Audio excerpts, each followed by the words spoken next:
good curriculum. So, small group instruction. What do you think small group instruction is? Small group instruction refers to teachers working with about 2 to 6 children on a specific learning objective. It allows teachers to work closely with each student, reinforcing skills learned in the whole group instruction. It allows teachers to check for understanding. What's the purpose of small group instruction? Do you guys know? Can you give me like just one thing of what the purpose is? Maybe one child have a better strength than the other child, so you probably group them up together. Absolutely. So, purpose of small group instruction is to allow the teachers to teach, reteach a skill needed by a specific group of students, to allow the teacher to assess students in a small group setting, and to provide feedback from students as needed.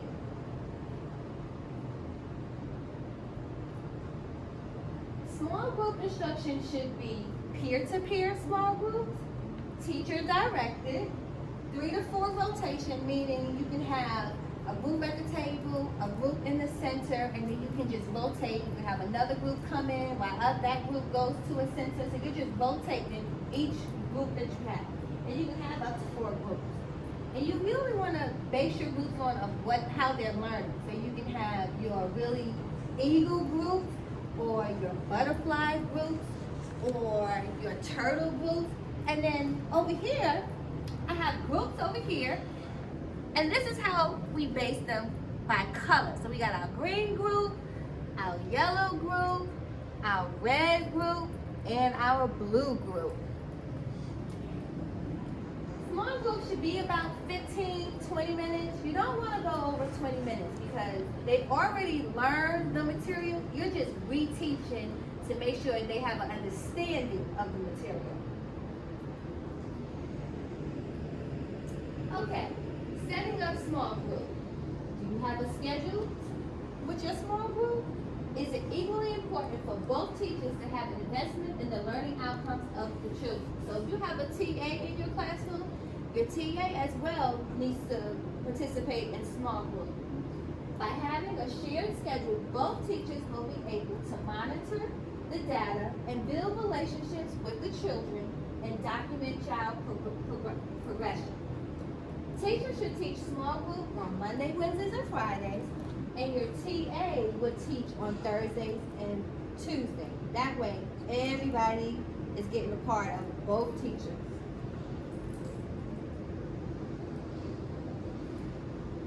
Preparation. I know sometimes with this curriculum, it's a little hard to prepare. But when you're preparing, I know you have these beautiful storages that you can use. So use them. Use your containers to put your materials in for small group. Make sure you include your intentional teaching cards. And also, you can use look, this is what it looks like. So look how we got our material in here. So I know that on Friday, I'm going to read Chicka Chicka Boom Boom, and I'm going to use what? My intentional teaching card.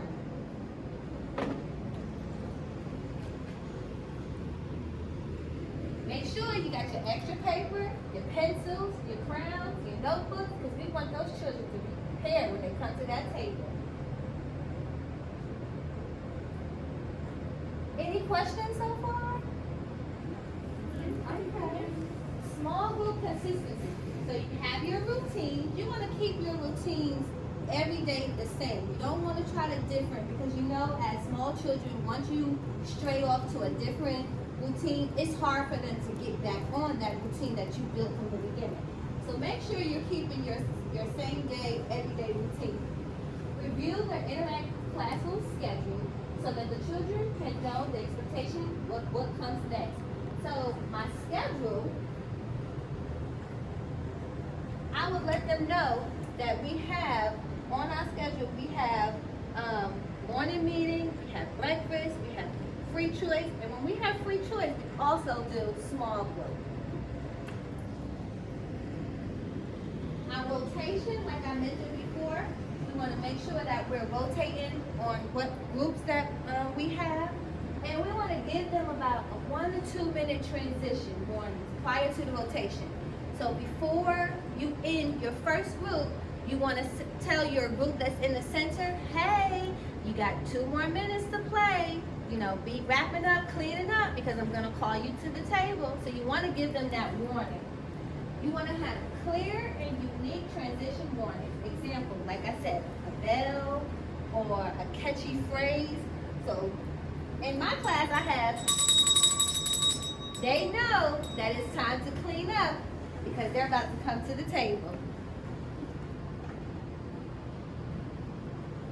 And you also want to do visual clues. You want to give warnings as far as you can hold up a sign or you can verbally say it. And you want to have limit time spent in each small group. So like we said, between 5-15 minutes to make sure that you're really focusing on the material that they need. You know what I use when I'm doing small group? I use my timer. So I pull my timer out, and I let them know that they have 5 minutes in small group, or they have 5 minutes in their interest area. So this timer comes in handy.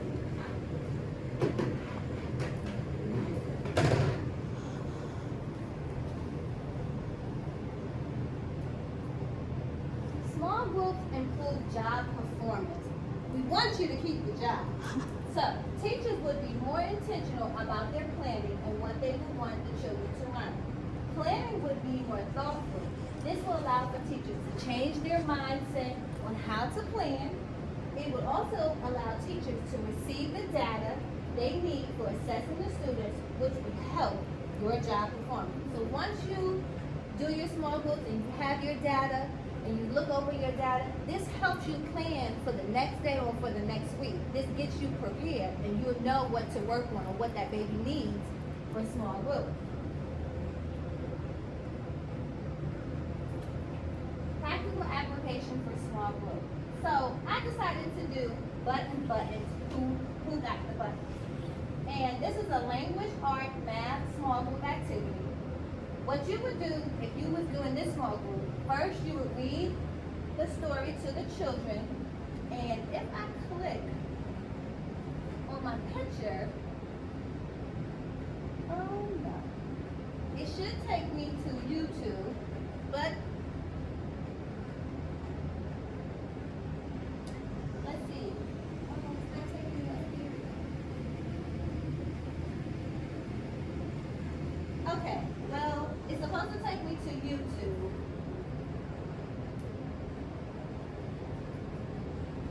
That way, with your YouTube, this person can read the story to your children. And you can focus on, if you have buttons in your hand, you can pass around the buttons to the children. Or if you have like a worksheet, and you can pass around the worksheet, or cards of different type of buttons, you can pass those cards around, and they'll know, oh, this is a button that has 2 circles, or this is a button that has 3 circles, or colors, or there's different shapes of buttons. Sorry that my little YouTube is not working.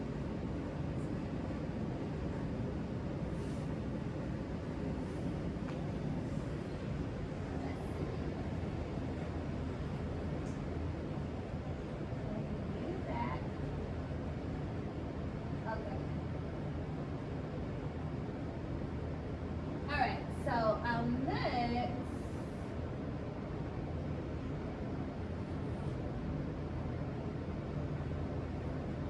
Okay, oh. No.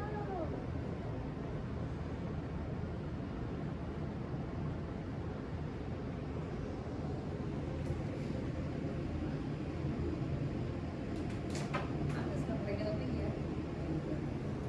So everybody can see. Our next slide is a learning activity. So from us reading our book, we would go to a learning activity. And we would have the children, I would have buttons on the table, and I can have the children count the buttons. I can have the children sort the buttons, and we can sort by color, we can sort by shape, or we can sort by, like I said, how many holes are in the buttons. So that would be a good learning activity. And that's also my way of assessing the children. Do they know their shapes? Do they know their colors? Do they know how to count? So that's a good activity to use.